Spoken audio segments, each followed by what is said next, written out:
తిరుపతి నగరపాలక సంస్థ కార్యాలయంలో సోమవారం నిర్వహించిన డైలీ వర్క్ కమిషనర్ ప్రజా ఫిర్యాదుల పరిష్కార వేదికకు 46 వినతులు వచ్చాయని కమిషనర్ నార్పిరెడ్డి మౌర్య తెలిపారు.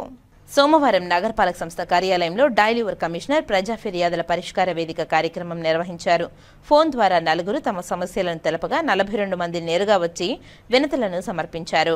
డిప్యూటీ మేయర్లు ముద్రా నారాయణ, ఆర్సీ మునికృష్ణాలు పాల్గొని అనాథ శవాలను తరలించేందుకు వాహనం ఏర్పాటు చేయాలని కమిషనర్ను కోరారు. ఈ సందర్భంగా కమిషనర్ మాట్లాడుతూ భవానీనగర్ నందు యూడీఎఫ్ బ్లాక్ అయ్యి రోడ్లపై నీరు వెళ్తున్నాయని పరిష్కారం చూపాలని, మాస్టర్ ప్లాన్లో రోడ్లు డివైడర్లో ఉన్న మొక్కలకు నీరు పెట్టాలని, రోడ్లకు ఉన్న బోర్డులు సరిచేయాలని, డబుల్ డక్కర్ బస్సు వినియోగంలోకి తీసుకురావాలని, తిమ్మనాయుడుపాలెం రోడ్డు ప్రక్కన చిన్న షాపు ఉందని, అక్కడికి చేరిన కొంతమంది ఆకతాయిలు అంబేద్కర్ విగ్రహం వద్ద మద్యం తాగి ప్రజలను ఇబ్బందులకు గురి చేస్తున్నారని, ఆ బంకు తొలగించాలని, కారుణ్య నియామకంలో ఉద్యోగం ఇప్పించాలని, తమ ఇంటి ప్రక్కన స్థలం కోర్టులో ఉందని అయినా గోడ నిర్మిస్తున్నారని పరిశీలించారని, టీకే స్ట్రీట్ నందు చెత్త వేస్తున్నారని చర్యలు తీసుకోవాలని, కేబీ లేఅవుట్ నందు నగరపాలక సంస్థ స్థలం అపరిశుభ్రంగా ఉండడంతో పాములు వస్తున్నాయని శుభ్రం చేయించాలని, రాఘవేంద్ర నగర్ ఇంటి ముందు ఇంటి ప్రక్కన కుళ్ళిన వ్యర్థాలు వేస్తున్నారని పరిష్కారం చూపాలని, శంకర్ కాలనీలోని యూడీఎస్ సమస్యకు శాశ్వత పరిష్కారం చూపాలని, వితంతు పెన్షన్ను మంజూరు చేయించాలని,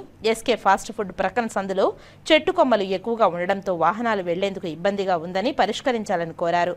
ఆయా సమస్యలను విభాగాల వారికి పంపి వెంటనే పరిష్కారం చూపాలని ఆదేశించారని కమిషనర్ తెలిపారు. ఈ కార్యక్రమంలో అదనపు commissioner Charan Tej Reddy, superintendent engineer Shyam Sundar తదితరులు పాల్గొన్నారు.